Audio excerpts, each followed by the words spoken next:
Hi, I'm Dr. Eric Westman with Adapt Your Life, and today's video is about fatty liver.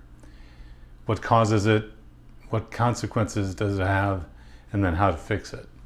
Before we get to fatty liver though, I just want to give you a heads up on the Adapt events that are coming out in October 2019, and you can still get early bird tickets. So the first visit will be to Arizona, Phoenix, well specifically Tempe, on October 5th. And it'll be really exciting to have Dr. Adam Nally, a good friend of mine through the Obesity Medicine Association, Dr. Helen Hiltz as well, Ben Boccaccio, and it's going to be a great time.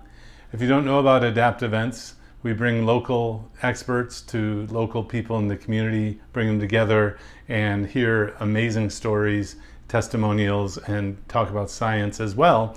But it's actually a lot of fun. There are raffles, and so come on out to an Adapt event in Phoenix or Tempe, specifically October 5th. Then the Adapt team will be back here in North Carolina. Last fall we had about 350 people come out in Roxborough, North Carolina. This year it's going to be in Raleigh, so it'll still be in the Raleigh, Durham, Chapel Hill area and the Triangle. So that's the following weekend on October 12th. So there's going to be Arizona, North Carolina, and then the next weekend will be in San Antonio. So come on out, San Antonio. A good friend of mine, Ask Nurse Cindy Miller will be there, a couple other local experts as well in San Antonio. Looking forward to 3 Adapt events in October. There are links below to get your tickets through Eventbrite, and there's still early bird specials going on now. So I hope to see you there.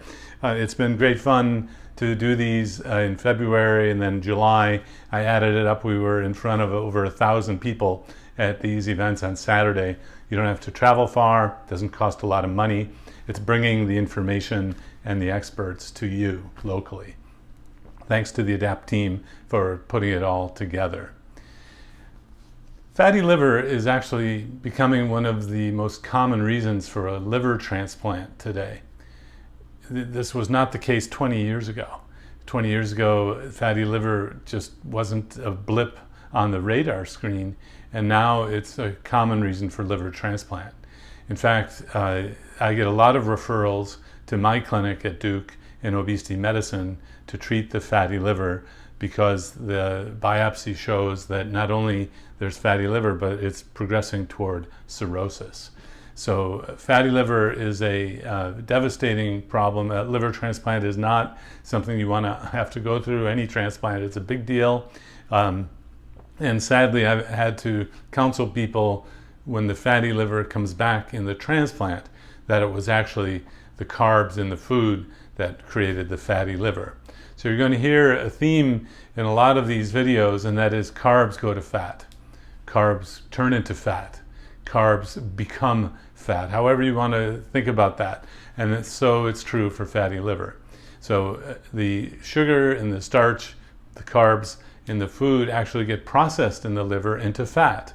And when all of the energy system is full, you have more energy around than you're burning, you develop abdominal obesity. Usually it goes with that.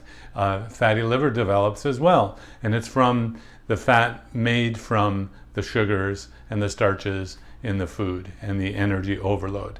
So actually you can fix fatty liver very quickly in just 4 to 8 weeks. Along with that, the blood triglycerides go down. That's the export product, or the product when the liver is too full of fat. It starts sending out the fat on triglycerides. So usually there's high triglycerides in the blood at the same time. Of course, years ago, this made sense to me as someone who spent, I was fortunate enough to spend a semester in college in France. And I had learned that foie gras, which is actually a delicacy in France called fatty liver, foie gras, liver fat, fatty liver, is actually made by force-feeding geese carbs, figs in the ancient Roman days, and now corn in modern days. And so foie gras, or fatty liver, is not from feeding geese fat, it's from feeding the geese carbohydrates. And so the same thing happens in people. the carbohydrates get turned in, so the sugars and the starches get turned into the liver fat, and that's what causes fatty liver. So you can fix it by a keto, low-carb keto diet. And I use this in my clinical practice all the time to fix fatty liver. In fact, we published a paper, Dr. Yancey and I, going back, it must be 10 years old now, with 5 people over 6 months, and we followed the people carefully over the 6-month period with liver biopsies. The fatty liver went away in the 4 of the 5 people who actually followed the diet and lost weight. And the one person who was not able to follow the diet, the fatty liver actually progressed and got worse. So there's a cautionary note. If your liver failure is really bad, like cirrhosis, and you're not able to have normal liver function, ask your doctor about this. You don't want to do a keto diet, we think, because your liver might not be able to make enough sugar or enough glucose. So you just want to talk to your doctors about that. But early fatty liver, or fatty liver when there's just mild cirrhosis, is fine to do a keto diet. Of course, if you're on medications, be sure you're doing this with a trained practitioner. But fatty liver is a cause of liver transplantation these days. You don't want to go down that path.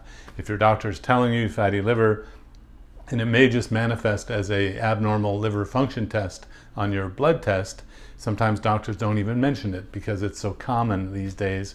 That's a sign that you want to take action and not develop the long-term consequences of fatty liver. Yes, another paradigm of carbs leading to fat, and this is going to be a recurring theme, as you know, in the keto diet, fixing lots of things that have to do with excessive fat in the body. Again, the ADAPT team will be in October in Phoenix or Tempe, and then back in North Carolina, and then to San Antonio. Hope to see you there.